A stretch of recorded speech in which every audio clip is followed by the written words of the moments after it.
ठीक है। अच्छा समराना साहब तुसी दसो, तुसी 2026 की वेख रहे हो? बिल्कुल जी, जिस तरह मैं बिल्कुल एग्री करांगी, सर ने भी बड़ा अच्छा एक्सप्लेन किया, अजमल साहब ने, जैदी साहब ने भी, कि बड़ा अच्छा देखो जुपिटर पोजीशन स्ट्रॉन्ग है, सन दा ईयर है, ते जड़ा इकोनॉमी अपने मुल्क दी जो है अल्हम्दुलिल्लाह तुसी वेखोगे कि प्रॉस्पेरिटी वाला ईयर होएगा, फाइनेंशियली बड़ी अच्छी प्रोग्रेस रहेगी।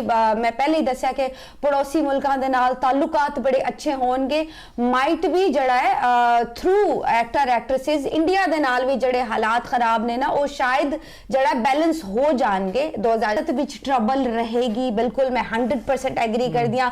बहुत बड़े बड़े जड़े नाम ने उन्हां ते खतरे मंडला रहे ने, जिन्हां विच मैं सीएम साहिबा भी इंक्लूड करूंगी, शहबाज शरीफ साहिबा, इन्हां दा ओद लाइन दा जड़ा टाइम सी ਉਹ ਇੰਨਾ ਅੱਛਾ ਨਹੀਂ ਸੀ ਤੇ ਇਹਨਾਂ ਨੂੰ ਖਤਰੇ ਰਹਿਣਗੇ ਇਹਨਾਂ ਦੀ। ਇਹ ਤੁਸੀਂ ਗੱਲ ਕਰ ਰਹੇ ਹੋ ਸੀਐਮ ਸਾਹਿਬ ਦੀ ਜਾਂ ਪੀਐਮ ਸਾਹਿਬ ਦੀ?